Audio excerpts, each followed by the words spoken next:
6 o'clock, we'll call the meeting to order. It's a good thing it wasn't on. This meeting is being streamed live through the St. Clair Township website.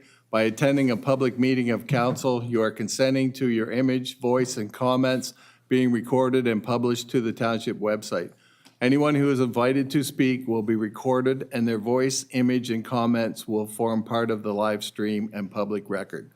Land acknowledgement. We acknowledge that this land on which we are gathered today is part of the ancestral land of the Chippewa, Ottawa, and Potawatomi peoples, referred to collectively as the Anishinaabe.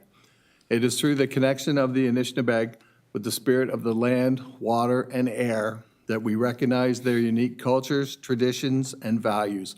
Together as treaty people, we have shared responsibility to act with respect for the environment that sustains all life, protecting the future for those generations to come.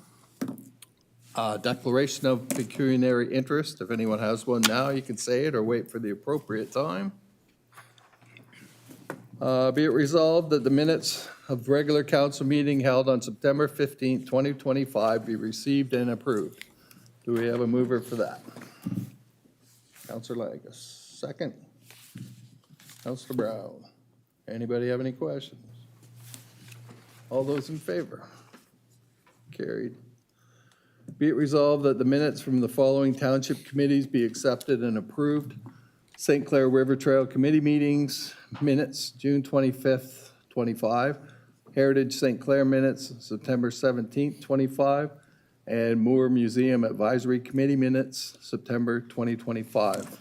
The mover for this one. Councillor Foster, second. Deputy Mayor, anybody have any questions for any of these? All those in favor? Carried.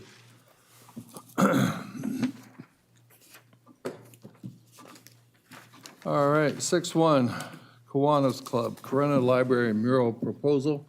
Would anybody like to make a motion to request to install a mural on the Corona Library?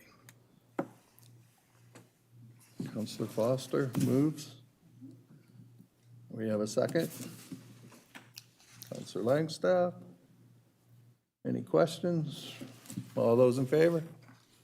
Carried. It was easy. What was that? Paint away. Put something nice on it, though.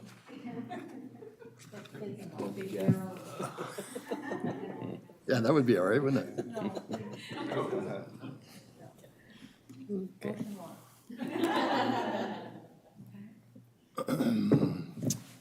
Be it resolved that the St. Clair Region Conservation Authority 2025 September meeting highlights be received as information. We have a mover for this. Councillor Foster. Second. Councillor Myers. Any questions for this? All those in favor? Carried.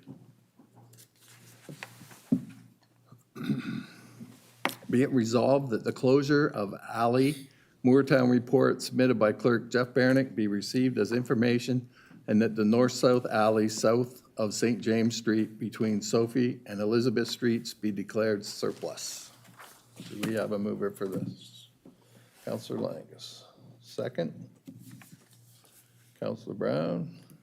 Anybody have any questions for the clerk on this? We got off lucky. All those in favor? Carried. Be it resolved that the strong mayor powers in the 2026 budget process report submitted by Treasurer George Lozon be received as information. Do we have a mover for this? Councillor Brown. Seconder. Councillor Langus.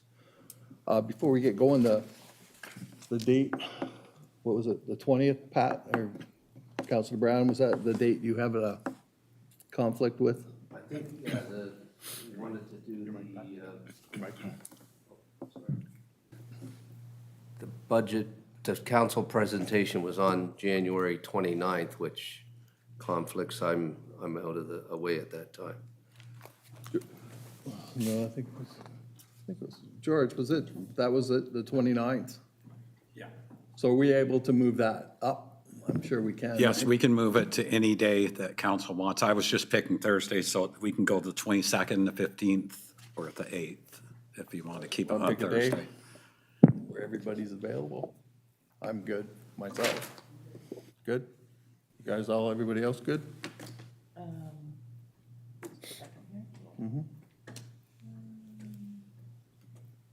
Deputy Mayor, are you good for all the days? Yeah, I think so. Other than being away at Roma.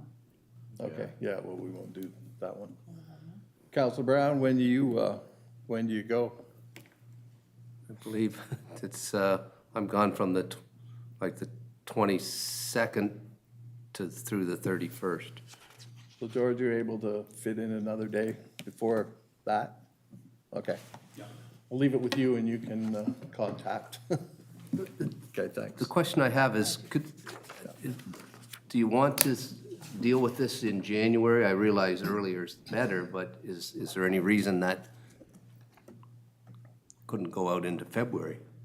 But I think it has to be by February, John. Under the new legislation, in order for the mayor to have the ability to veto, he has to present a budget to council by February the 1st, right, George? That's the rules of the new of the game, I guess. Yeah. Counselor? Thank you. Mayor, just so clarification, this is set, or do we have it, we have no say in this? Or is this your, no say in the strong mayor powers in the budget? Like, we'll no longer have a capital budget and operating budget in the fall and the spring? No, it'll be all together. Well, All there's together how many once in weeks? January 20th? Yeah, what is that? There's a few days between or something, or it is all together, isn't it, George? Yes, through the mayor, it's all together now. Yeah. Yeah. Okay, The process is still the same. It goes back after that, and we all sit together and look after it. okay, I just wanted clarification. I just wanted to make sure that I had it right, that now we're doing everything the same, like you're not declaring. All together. Perfect. Capital, and there was too much time between it all. Is this just a formality, just so that the public understands and that I'm clear, this is just a formality to say we have to acknowledge this information report, that you can exercise your strong mayor powers, but you've indicated to us in the past that you don't have any intention to do that, but is that? But the budget will be done through, that's the way it The works process now. of the Yeah, new through the process. And then it goes to budget like we normally do. Okay, And then you go through it, and if you want to veto off anything, yeah. if you want to veto off, right? You guys, like, I'm in of the your- start of it with the treasurer and then. And then you instead of present it coming to from council staff, and- It says it comes from me, but it goes back to the same thing. And then we Yeah, I need the got that right. 2/3, that's correct, we need 2/3 if we would like to change something? Yeah. Yep. Okay, thank you. Counselor? I think I just want to mention for the public's knowledge, we used to do these budgets separately. The capital was in November, December, late November, early December, and then our operating budget was done in the first week of March usually. So it is a little bit of a change, but I think it's a change for the good. Yeah, because when we would do our capital, as you all know, we'd go back 4 months later or whatever, and then if the operating, which happened last year, was way up compared to what we thought, but it all worked out in with the capital anyways, we didn't have to drop anything, but if your operating gets way high, you might have to take off stuff off capital, so. With it's all being close like that, we'll have closer time to be able to look after it. Okay? All right, all those in favor? Carried. Well, we still got time. Be it resolved, the following bylaws receive all 3 readings and thereby passed. Bylaw 34 of 25, Assumption of Sutherland Drive. Bylaw 36 of 25, Winter Maintenance Agreement, County of Lambton. Bylaw 37 of 25, Lease Agreement, Somber Gravel Dock, Southwest Sales. Bylaw 38 of 25, Alternative Voting Method, 2026 Municipal Election, Internet Voting, excuse me. And bylaw 39 of 25, Confirming. We have a mover for this. Councilor Meyer, second. Councilor Foster. Anybody have any questions on any of these? Counselor Brown? I got a couple questions on the assumption of Sutherland Drive there in Courtright, that new development. I don't see anywhere, and I'm sure it was mentioned, that they didn't install a sidewalk at this time because there's really only a couple homes built on that street. So I just want to know that there is funds in this agreement, if we're assuming that they're gonna pick up the cost of the sidewalk to be installed later, right? Right. Yeah, through the mayor. We had asked for funds through the contractor to put toward that sidewalk. So those funds would be used toward putting that sidewalk in. Is there a length of time that is to do that? Like, do you have to build so many houses on that street? I don't think it was specified. Typically, when we do that, we'll collect the money, and whenever we're ready to do it, we'll do it. Okay. Anybody else? All those in favor? Carried. Oh, ahead of that one. Oh, here we go. All right, might as well do councilors' reports. Counselor Brown? Boy, me. Okay, my mic's on.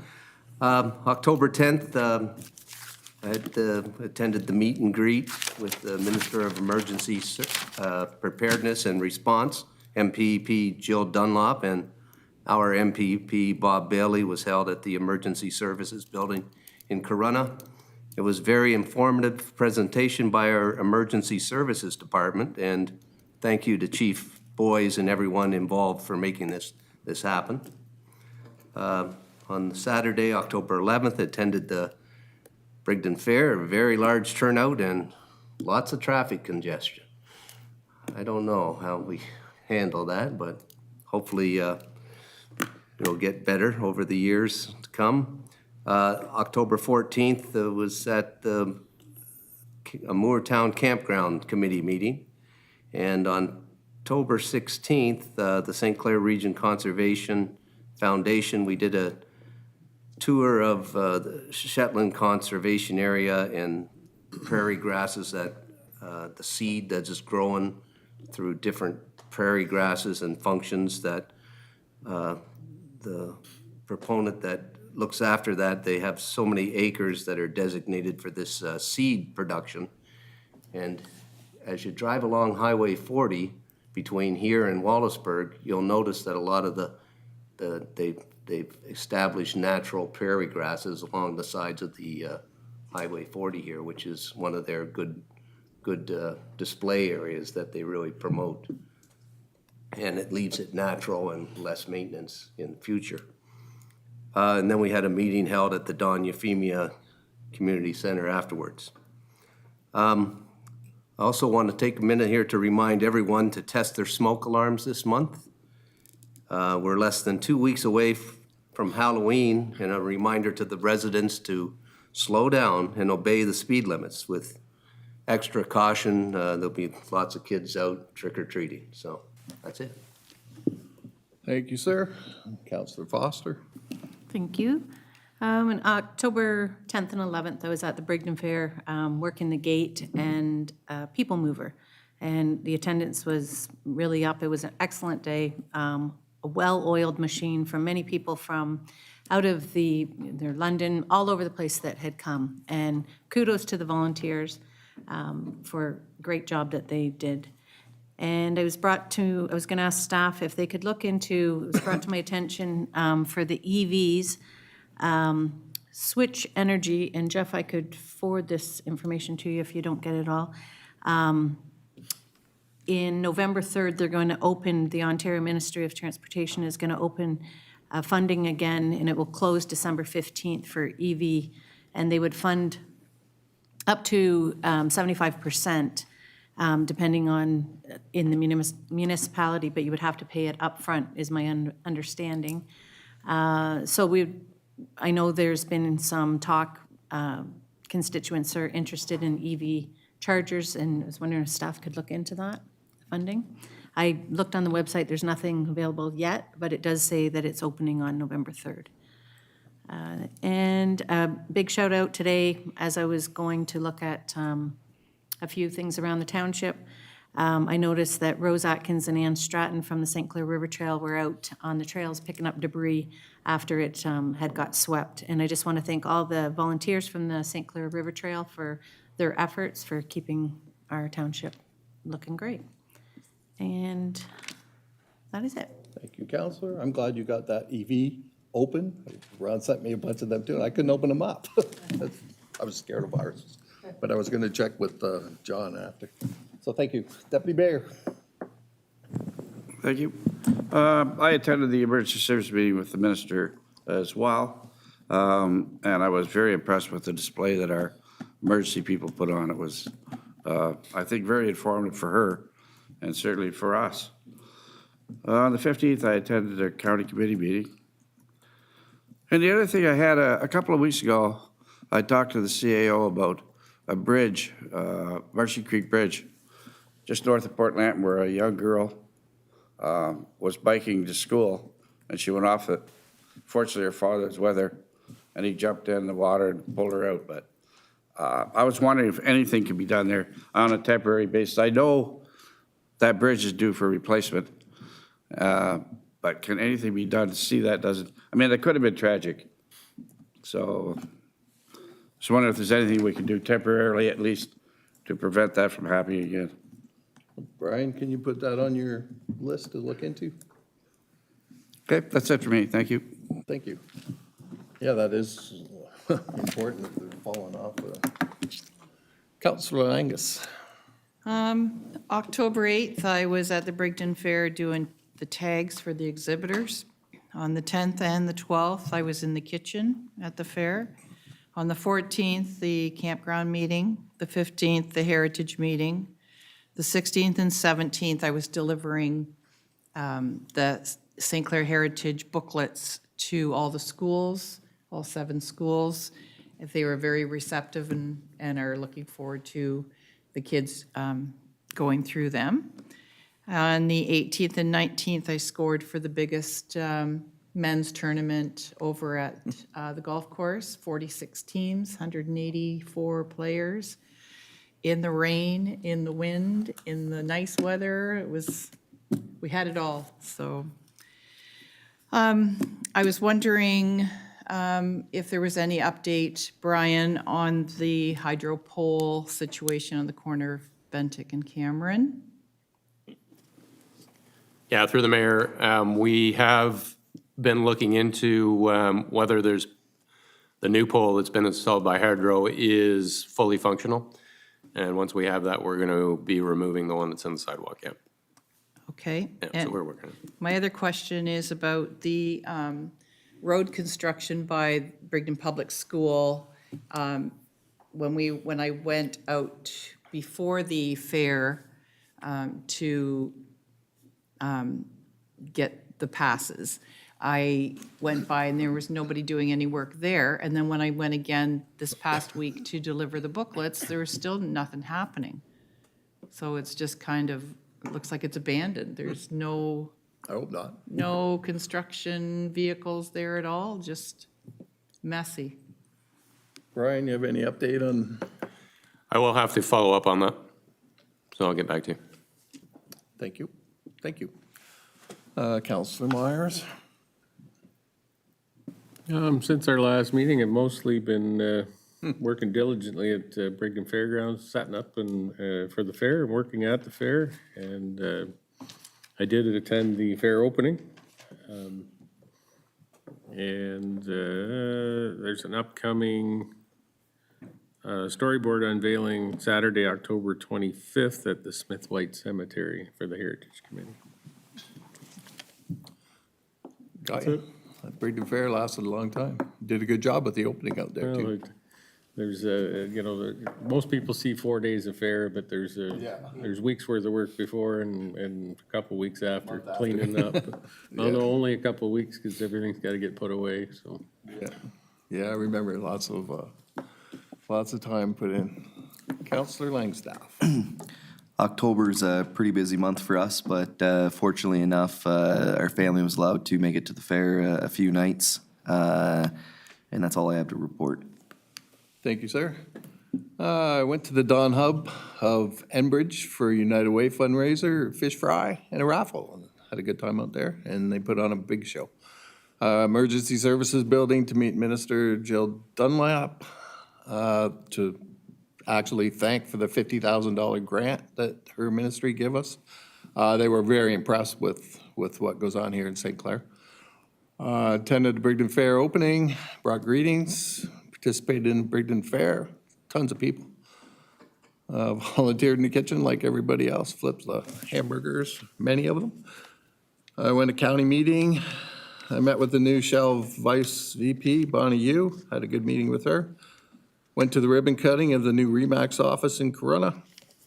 And to end here, I had a direct, good discussion with the Bell representative today. And they've optimized 2 towers in the township to expand coverage. They're hoping that helps out quite a bit.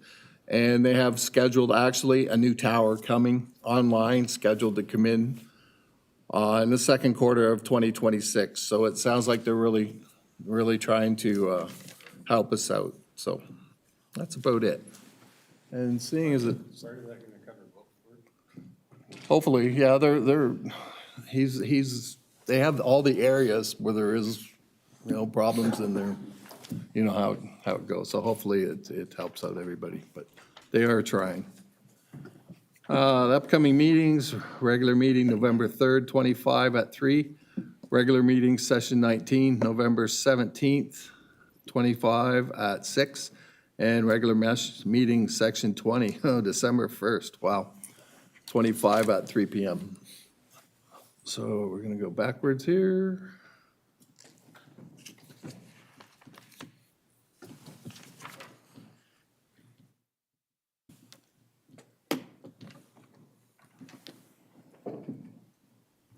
So Enbridge is canceled. 6:20, shall environmental compliance approval for upcoming projects. Gentlemen, how you doing tonight? Good, thank you. Good. Looks like lots of action going on over there. We have a lot of action going on over here. That's good. That's really good. Let's give it a second here. We've got a few projects that we are developing and will be in the near term executing. But maybe before I start that, I should introduce myself. My name is Mike Parkhouse. I'm the environment team at the Shell site here just north in Corona here. And then my colleague is Anthony Mancusi. He's in our projects development team. And Randy Provincial is on our corporate relations team as well here tonight. So as I was saying, we got a lot of action going on at our site. We've got 5 specific projects that we'd like to just go over with you today and field any questions that you might have. Many of these projects are a net benefit for the environment. The first one is this bio-naphtha project. So the first 4 projects involve tank work in our tank farm lot. So naphtha is put into our final gasoline or finished gasoline tanks, tanks 71 and 72. And we are going to be putting in a renewable up to 1% bio-naphtha, which comes from a renewable source, so from vegetable oils, essentially what you would have in your home. So not a huge change, but it does represent a change at our facility. So we're going to be retrofitting the tank that is currently there, the 2 tanks that are currently there right now. And we're going to be piping in, railing in up to 1 rail car a month of bio-naphtha. So the emissions or the focus of this is to reduce the carbon intensity of gasoline that is emitted from vehicles as they drive down the street. So this, but just by adding 1%, it probably will take up approximately 13,000 cars off the road. Sort of give you sort of an idea of the equivalence in terms of volumes. There is no change to the tank, to the infrastructure at site. Everything is already there. It's just we will now be adding this new material that we've never had. So it does mark a change for our site, moving to a little more heavily into these renewable content materials. The one thing I will say is for this tank, we will be putting on a nitrogen blanket, which will help suppress any slight odors that may be generated from a more organic style material. So that is one thing that, we're implementing for this project here. Just going to move to the next project. If there's so this is tank 74. It's one of our main crude tanks.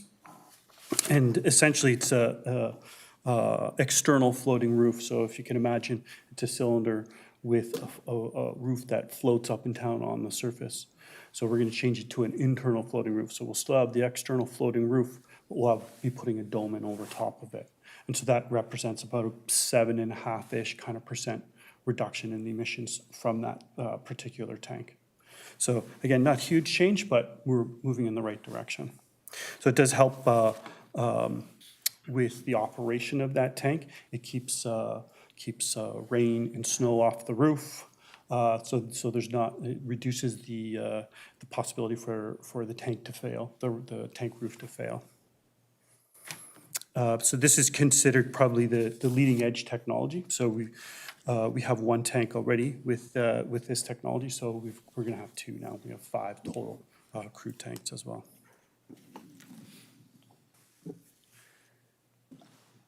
The next one is another bio-related material. So on site, we call it Little Dipper, but as you can see, it's bio-feedstock co-processing. So this, we put raw material, petroleum-based material into our catalytic cracking unit to make gas and diesel. So we will offset the petroleum-based input by up to 10% with bio-based material, so canola, corn oil, or soybean oil. So we will be putting that into a new tank, tank 60. It's central to our lot. Again, represents another change to our site. That tank is in operation right now, but it'll be retrofitted to house this material.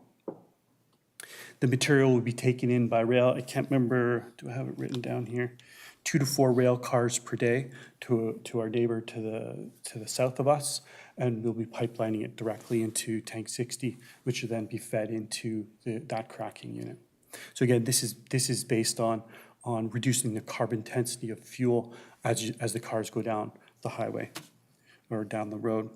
I did not get a number, but we'll be going from about 90 grams of carbon per megajoule burned down to about 22 grams of carbon per megajoule burned. So that's a huge reduction for us at our site, and represents a lot of carbon reduced from the vehicles going down the road.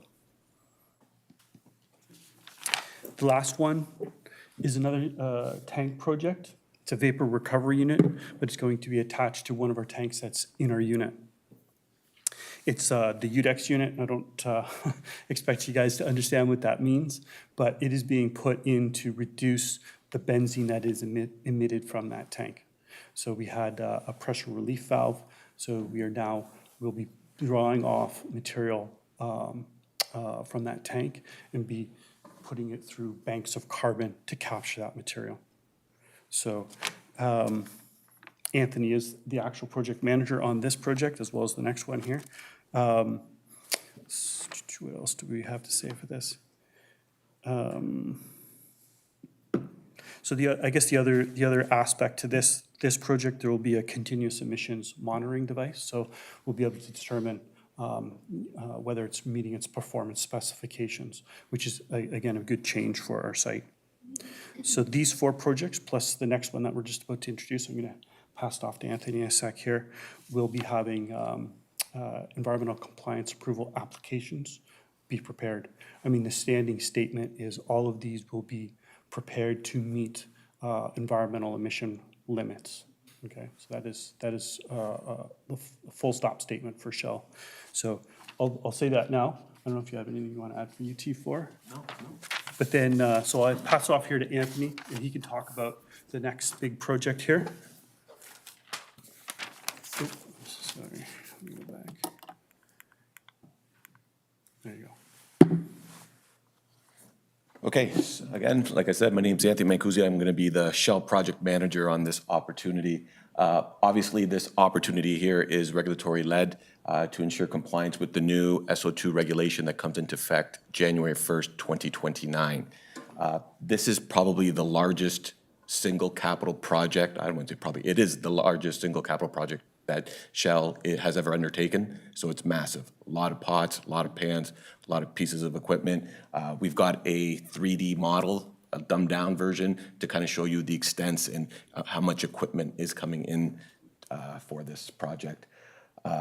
Right now, we're going to reduce our SO2 emissions currently by about 60% annually, so that is quite substantial. We are in the middle, right in the middle right now of kind of coming to we are far along our engineering kind of life cycle. We're getting close to what we call final investment decision. Come January, we'll be going to the site to ask for all the money to do this.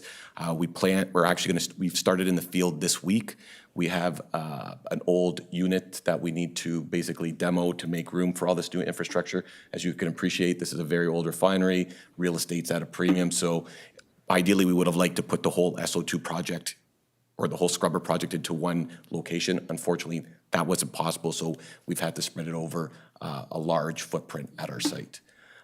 So once that goes in, the actual construction of the project will begin, I would say, in March of 2026, and it will continue to the start of the turnaround, which is a spring turnaround in 2028. So coming out of that turnaround, we will be doing what we need to do to optimize and make sure that we are for sure compliant for the Jan 1, 2029 date. If you don't mind, can we switch to the 3D model? Yes. Do you have the ability to stop if I ask you to stop? Yeah, okay. Try my best. Yeah. So we've tried to represent our site as best as we can. You can appreciate, try to get the view of our water tower with the pectin, just to kind of give you a visualization of what to expect. If you can just kind of keep going, we'll just fly through it pretty quick. So just to give you color context, red is going to be demoed. The gray color or the white color is existing and will not be touched. And all the yellow that you see is going to be brand new infrastructure that we're putting in as a result of this project. So like you could kind of see that it covers a big footprint. We've divided this into 5 areas. So if we can just kind of hit play, and I'll tell you when to stop, if you don't mind.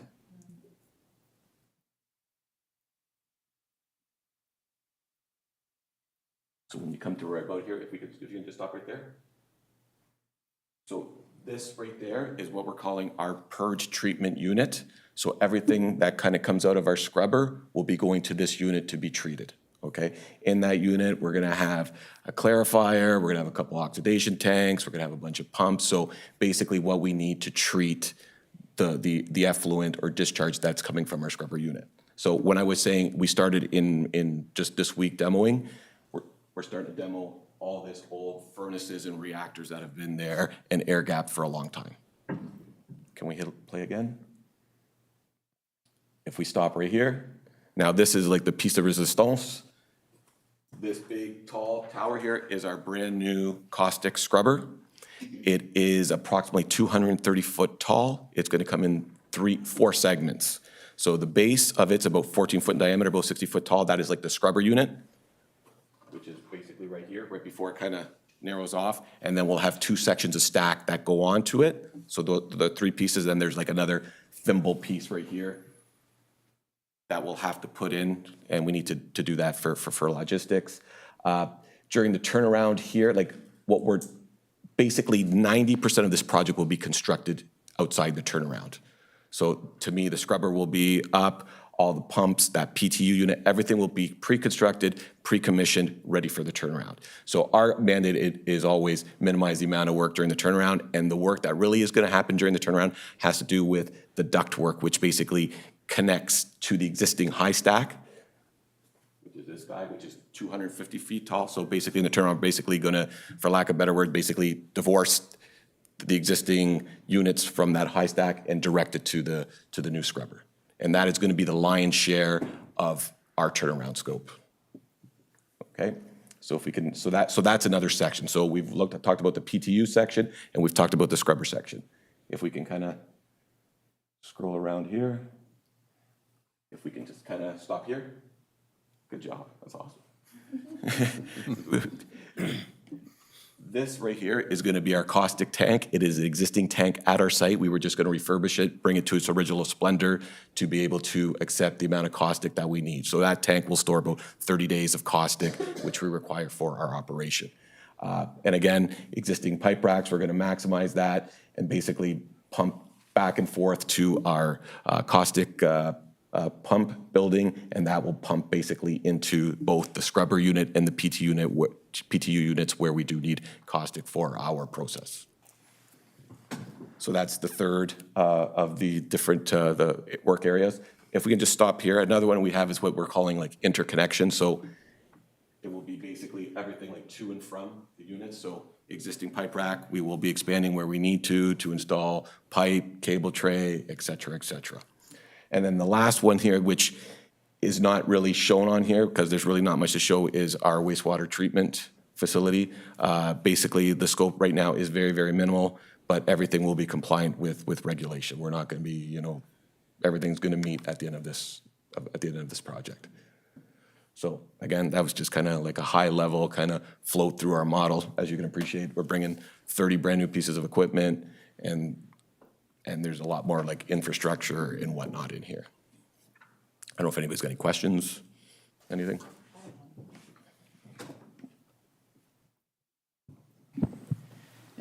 When you were talking about the vapor recovery unit, that was the only thing that didn't have a deadline. I was just curious if they're all falling into the same. I apologize, I did not give a deadline. We are working to get that completed by March 7th, 2027. Yeah, some people just ask, so when's that going to be done? Great question. Go ahead, Counselor. Thanks for your presentation. On the new roof that's going on, you said it's going on one tank and there's already an existing tank? How many tanks total are they both crude storage tanks? So we have 5 crude storage tanks. Just one of them currently already has the same type of roof that we're going to be putting on this tank now. So we are only changing one tank. We're putting on one tank that is going to mirror the tank that's already there. And that's what this total project will encompass? That's correct. Okay. No, it's good. It really adds to help keep our environment safe and clean. Thank you. Go ahead, Counselor Langstaff. Through your mayor, do you have a dollar figure or job estimate on how many jobs you're going to create throughout these projects and dollars you're going to be spending on your site? I mean, I don't have that personally. Maybe that's something that we could take back. Yeah. It seems like, through your mayor, it seems like an impressive investment that we appreciate, and it seems like you're going to not only create jobs, but definitely secure some for the future months past 2029. So thank you. Yeah, personally, I am very, very happy by the investment Shell is making at this site. It's great to see the investment come in, and thank you, Shell. And all the upgrades are going to only help the environment down the road. And believe me, we appreciate all that you do for our community, and thank you. Keep it up. Thank you very much. Thank you.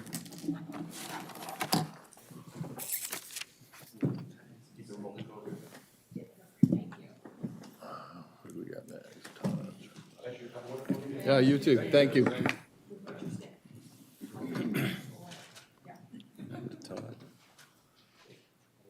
Next is Todd Sharpless. He's on Zoom.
So be it resolved that the meeting enter into an in-camera meeting to discuss section 2392C, a proposed disposition of township land. Do we have a mover?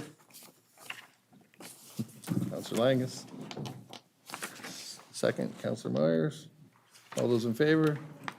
Carried. Just announce that after we'll do that. Okay. After we're done with the in-camera, we'll do the Todd Sharpless.